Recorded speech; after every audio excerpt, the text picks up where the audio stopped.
Hello, my Algebra 2 students. Today we're in lesson 45, and we're going to talk about the difference of the two squares theorem. We have two equations, x squared equals 4 and x squared minus 4 equals 0. Now we recognize this as a perfect square equation, which means that we can solve it by factoring x minus 2. Man, that parenthesis looks awful. Let's do that. Times x plus 2. And then we could set each one equal to 0. X minus 2 equals 0. And x plus 2 equals 0 because one of these is equal to 0 in order for the whole thing to be equal to 0, right? So that means that x could be equal to positive 2 and x could be equal to negative 2. Now, in the same way, any other equation that is in this form where you have some number here squared equals a perfect square, where you can put it in this format where you subtract it from both sides and then you end up with an equation equal to 0. It's important to note that we get two solutions to this equation. We have to get two solutions because of the way a square is formatted. The perfect square has to have a negative solution and it has to have a positive solution. We have to recognize that. So let me show you a shortcut. When you have a perfect square, x squared equals 4, we don't have to go through all of that factoring. Instead, we can recognize that this could be a positive or a negative. So what we say is x is equal to plus or minus the square root of 4. So x could equal a positive 2 or x could equal a negative 2. And that is much, much faster than what we did with solving for 0. We still have the same exact answer. We're just using logic to skip all those steps. And that's only when we have a perfect square. Okay. All right. But it also allows us to solve for numbers that are not perfect squares.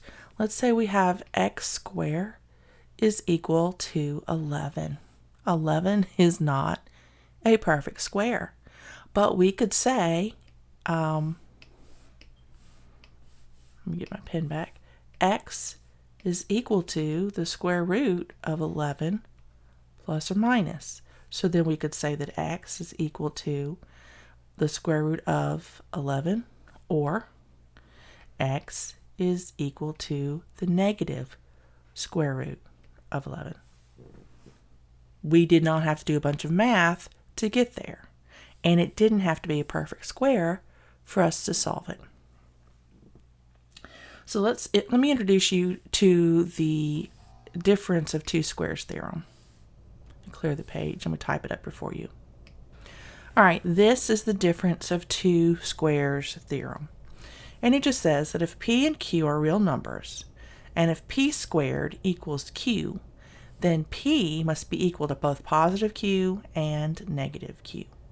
That is all the difference of two squares theorem says. And we've already shown with x squared equals 4 how that is true. So instead of undoing all of this and having to go through the positive and the negative of the perfect square and then setting them both equal to 0, we can skip all of this. I mean, this is a big, this is several steps that you would have to undertake. Instead of doing all that, We are just saying, because of this theorem and because we know we can do it like this and we know that that's true, we can simply say x squared is equal to, or we could say that because x squared is equal to this number, then x is equal to the positive or negative square root of this number, which means we can simplify and just say x is equal positive 2 and negative 2, and we're done. Easy peasy. And many times you'll see it written x is equal to plus or minus 2. When you have a number like we talked about 11, where x squared equals 11, we can write simply x is equal to the positive or negative square root of 11. And that's it. There's no big math calculation, and you can stop right there. And that would be your answer for this. So much easier than having to go through all of this and factoring when we know we can make this jump in our head logically. Right? It makes sense. It is a shortcut. But we learned how to do this first so we could understand what we were doing when we got here. So we could make this step through having done it the long way first. And that's what this theorem teaches us. All right, let's do some practice problems. Let me clear the page. So please write down your difference of two squares theorem and your sample and your example here of how we're going to get faster and make some logical jumps. All right, so problem number 1 we have, this is 45.1. We have x plus 17, and this is squared, equals 2. Right? So we would solve it like this. We have our equation written out. We would solve this by unsquaring the equation. We would say x plus 17. We'd take the square off of here and square this. So we would say plus or minus the square root of 2 here. All we did was unsquare and square this. So if you look at the steps in between, one to the other, we write those in red. What you're doing to get from that step to this step is you're saying the square root of x plus 17 squared equals plus or minus square root of 2. Then you are, because you have a square here and a square root symbol here, you can take it out and say x plus 17, actually, that would be your next step. This is what you would do mentally to get to this step, which is what you would write on your paper. Right? So we know that we can skip this in our head and write this. So then we would have to do the positive and negative solution to this. X plus 17 equals positive square root of 2, and x plus 17 would equal the negative square root of 2. So now we will take this and subtract it.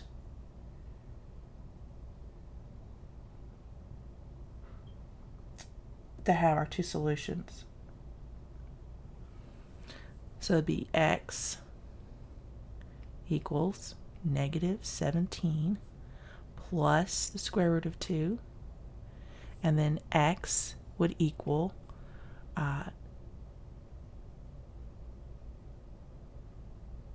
negative 17, that's right, minus square root of 2. Got lost on my page there, I lost my spot.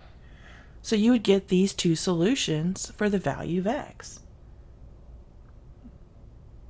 So we would check both solutions in the original equation. So all we would do is we would take this and sub it back in to check our answer up here. And to do that we would say negative 17 plus the square root of 2 plus 17. All right, because this is x here squared equals 2. 17 plus 17 would cancel each other out, and you would have the square root of 2 squared. Well, the square root times the square root would be the number, so that would be correct. And then you do the same thing here. You'd logic it out. You would say that negative 17 plus, no, this would be minus, sorry, minus the square root of 2 plus 17 squared equals 2. Right? And then we would check, you'd have this would cancel this, and then you'd have the negative square root of 2 squared, and we know a negative times a negative is going to be a positive, so square root of 2 times square root of 2 is still 2. So that would be, because the negative is inside the parenthesis, that would still equal 2, and this would still equal 2, and that would still be correct. So that's how we could check it. But we know by looking at this, we just have to move this 17 over here, and it's a negative, and then we have to write it as positive and negative, and we're done, and that's correct. All right, so we have another one, and let's write these down, because these are a little bit complex, but this is how we check it down here. It's good to know how to check it, because then you can put it back in and say, yes, I see it works. I see that it equals the same thing. And you could become confident in your answers like this, so you don't have to check it as often. Let's do 45.2. Write that down if you haven't had a chance. 45.2, we have to solve, and here's our problem, x plus 2/5 squared equals 3. So again, we square it in our head, which removes this but leaves a radical sign on the 3. So x plus 2/5 is going to equal plus or minus the square root of 3. So our solution would be that x is equal to negative 2/5 plus the square root of 3, or x is equal to negative 2/5 minus the square root of 3. Both of these would be correct. All right. And we would simplify that by saying x is equal to negative 2/5 plus or minus the square root of 3. This would be the answer I'd be looking for. We want to start using this plus or minus symbol so that we can save both time and space.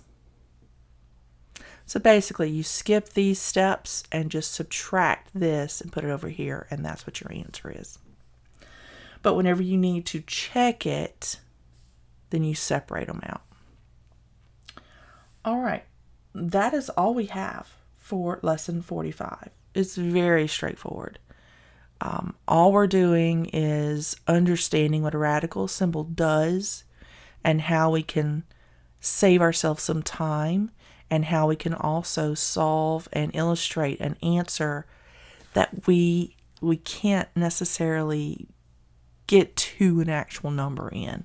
Your answers are going to be more and more complicated looking. They're not going to be something you can stick in a calculator.